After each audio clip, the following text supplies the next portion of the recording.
Namaskar. Today, let's talk about safety as far as our students go, and even for our own personal practice as teachers, and about neck adjustments themselves. I've had people ask me, when is the best time to adjust a student's neck? The answer is never. Unless you're a chiropractor and you have a chiropractor's license, you shouldn't be adjusting anyone's neck.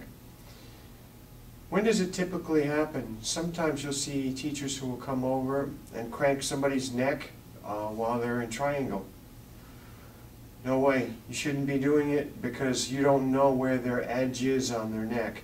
They can find their own natural edge, and it's not the same on both sides. Some people have it the same. So they go to the left side and it's one, say optimally it's a little past the shoulder, but it might not be. And then same thing, equidistant on the other side. So we have these two sides right here. Now the problem is that some people might be turning their neck only this much, and so they can only look this far. But on the other side, they're fine. And they can reach to, say, from here to here, 90 degrees. But over here, maybe a little past 45. Now, you might say, well, I don't have students like that. Generally speaking, if you don't have students like that, then most of your students are young. That doesn't mean that older students are all going to tighten up, but some do.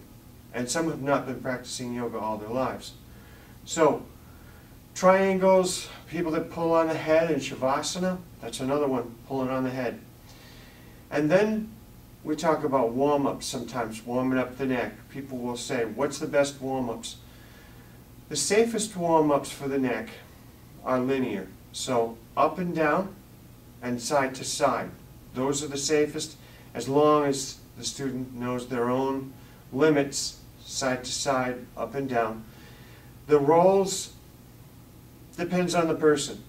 If it's forward rolls, where it's say from here and then it comes down and over to this side, those aren't so bad. I mean, linear is better, but that is not bad.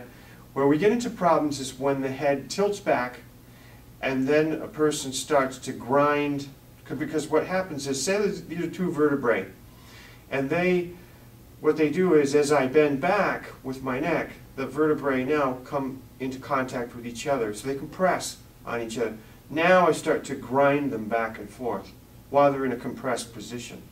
So tilting the head back and doing a circle at the same time is not wise. These type here, I'll put it to you this way. I wouldn't do them myself, but I would say this, and I don't have my students do them either, but I will say this, they shouldn't be that bad. The problem is if somebody gets really carried away and they start pulling on their neck really hard, I'm not sure, what's going to happen there. You got to understand that the neck is definitely not a ball and socket joint. So it's not made, like we tend to think the neck is, so not all of us, but some people tend to think the neck is something like their shoulder or their hip where it's circular and they can just work it around in a circle. Not so. It's not made that way. So range of motion is important with each student.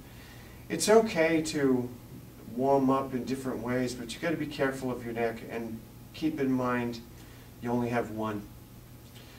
Take care of yourself and be safe.